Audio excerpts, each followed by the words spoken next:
So I'd made a video about the images of the M11 black paint that were leaked online, but they just came out with the camera a day or two later. So I scrapped that video. They made a very sort of quiet, limited announcement and just released the camera. As of the time of recording this video, the 50 millimeter black paint f1.1 Summilux that they released with the camera is already sold out. But there are a few M11 black paints available for sale on Leica's website right now.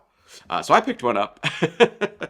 So what's weird about this camera is that it is a all brass camera. So like the silver M11, but then with the black paint, they're calling it glossy black paint in this iteration. It doesn't appear to be a limited edition like the M11D was, and it's not an M11P. It only has 64 gigabytes of internal memory. It doesn't have the 256 gigabytes of the M11P. As far as I can tell, it also doesn't have the content authenticity chip of the M11P, which I wonder if it just caused problems with the M11P, so that's why they stopped including it. Or if the M11 silver version hasn't sold very well, and they're just painting those black to sell them. I'm not sure. So, like I said, black paint Leicas are my favorite kind. I like the brassing that happens. I bought one. We'll see when it gets here, but sort of an interesting release, The M10D had the D in it because it was different from the M10. It was the higher resolution, like 40 something megapixel sensor. That was the limited edition. I think it was limited to 800, 1,000 pieces. And now that's selling for like 10 or 12 grand, I believe, used. Whereas here, it's not a limited edition. I don't think it'll go up that much in price, especially when technically the M11P Black is maybe a better camera, but for the looks of the glossy paint. But I also mention this because the M10D was the end of that generation. That was the last M10 camera that Leica released before they moved to the M11.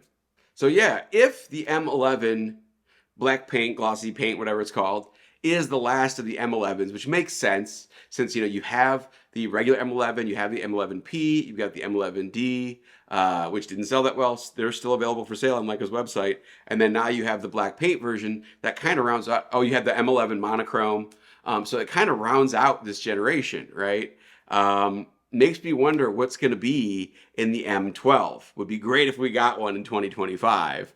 Also keeping my fingers crossed for a medium format solution from Leica in 2025. So what a year it would be if they came out with those. Candidly, have not been super impressed with the SL3. Kind of waiting to see what Panasonic does with the S2R.